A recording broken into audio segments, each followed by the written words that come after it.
Welcome to The Explainer.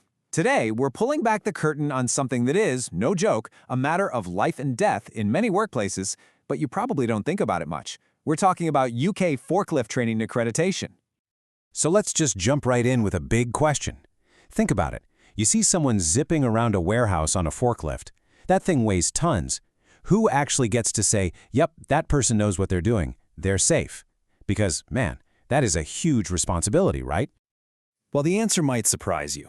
It's not some single government office or a lone inspector with a clipboard. Nope. It's actually a whole system of independent expert groups. You could think of them as the guardians of safety.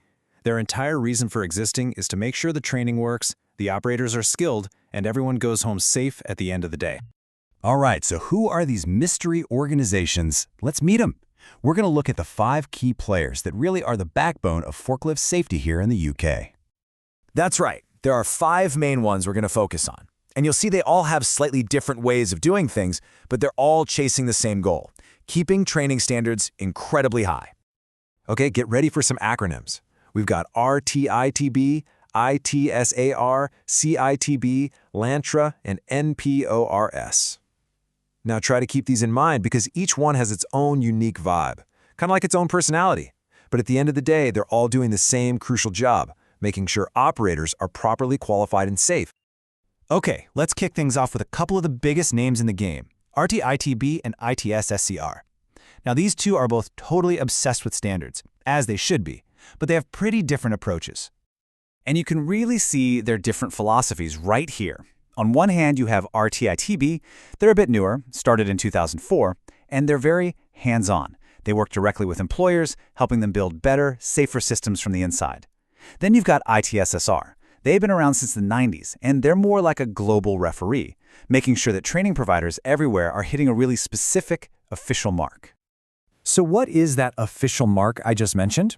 Well, it's this thing called ASOP L117. That's the official rulebook from the Health and Safety Executive, or HSE. Basically, it's the absolute minimum legal standard you have to meet. And ITSSR's whole job is to make sure the training they sign off on doesn't just scrape by, it goes above and beyond that standard. All right, moving on to our other 3 players. Each of these brings something totally different to the table. We're talking deep history, a massive range of options, and some really cool flexibility.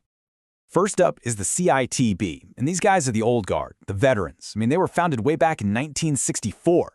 Their whole mission from the start was to make the construction industry safer and more professional. That kind of history, well, it brings a lot of weight and experience. And today, the CITB has some serious backing. They're sponsored by the Department of Education, and they report directly to Parliament. That tells you just how important they are. What's interesting is that they're kind of shifting their focus. They're not doing as much direct training anymore. Instead, they're becoming the official approver of other training groups, which you could argue makes them even more influential.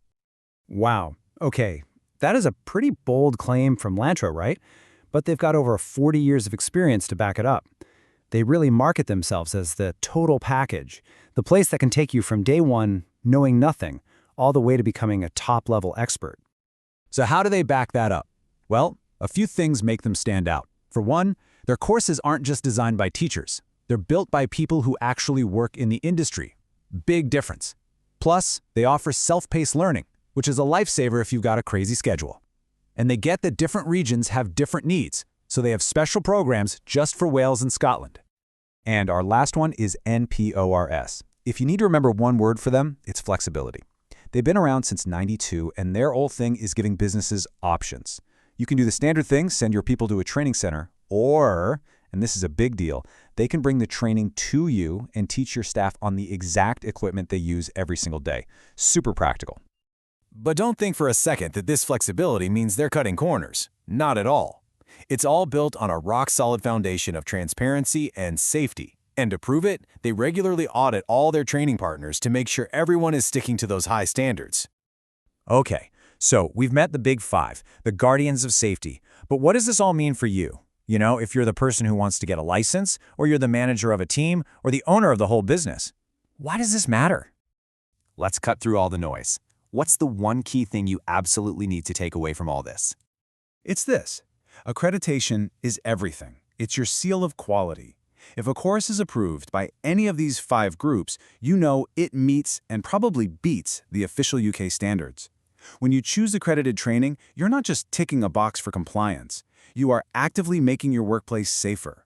This isn't about a piece of paper. It's about real skill, preventing accidents, and ultimately saving lives. And I'll leave you with this final thought. Warehouses are getting smarter, right? Automation, AI, it's all changing so fast. That means the job of a forklift operator is changing too, which makes the work of these groups more important than ever. They're the ones who have to figure out how to keep people safe in the high-tech warehouses of the future. It's a huge challenge, and it'll be fascinating to see how they meet it.